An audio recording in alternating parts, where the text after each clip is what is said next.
وعلیکم السلام ورحمۃ اللہ میرے پیارے بھائی۔ ابھی تو آپ تھم وہ ڈال کے تائید کرتے ہیں کہ بہت اچھا زبردست، یہ تو خیر واٹس ایپ کے اوپر ہے، لیکن آن گراؤنڈ جب یہ کام کرنا پڑتا ہے نا، مشکل تب آتی ہے، تب مشکلات آتی ہیں، پریشانیاں آتی ہیں، اپنے کتنے قریبی دوست دشمن بن جاتے ہیں۔ تو یہ اصل کام ہے کرنے کا، اسی لیے میں نے کہا تھا آپ اپنے وہاں کمرے میں بھی درس کا انتظام رکھیں، 15 دن بعد ایک، مہینے بعد ایک، انشاءاللہ وہاں درس کیا کریں گے اور اس بات کو پھیلائیں، اسی کے لیے جئیں اور اسی کے لیے مریں۔ باقی دنیا آنی جانی چیز ہے، یہ بالکل عارضی چیز ہے، اس کے پیچھے نہیں دوڑنا ہے۔ یہ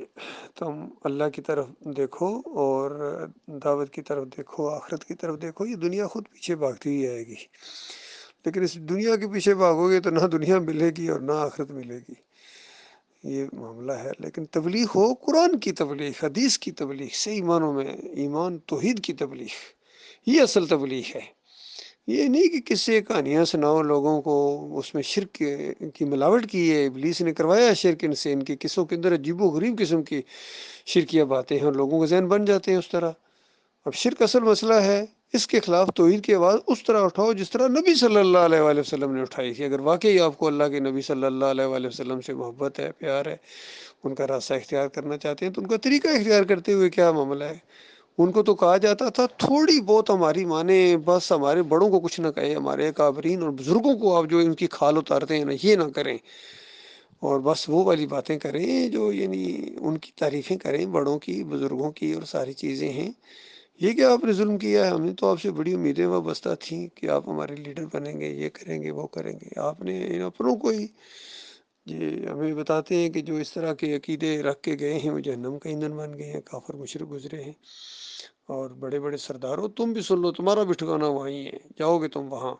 چاہے دنیا میں تمہاری شہرت ہو، تمہارے بڑے ڈنکے بجائے جاتے ہوں، تمہاری جے جے کار پکاری جاتی ہو، بڑے لیڈر ہو، بڑے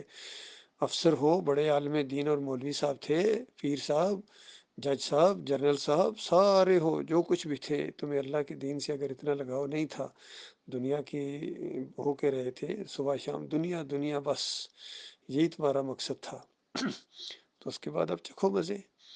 جہنم کی آگ، خون اور پیپ کی وادیوں کے اندر، وہاں جب ان کو ڈبکیاں دی جائیں گی، زنجیر 70 گز لمبی، وہاں کے حساب سے جب ان کو گھسیٹا جائے گا، یہ سب کچھ ہونے والا ہے، یقین کرو، یہ بالکل سچی بات ہے، یہ بالکل اسی طرح بات ہے جس طرح میں بول رہا ہوں اور آپ سن رہے ہیں۔ اللہ تعالیٰ کو فکر کرنے کی توفیق عطا فرمائے۔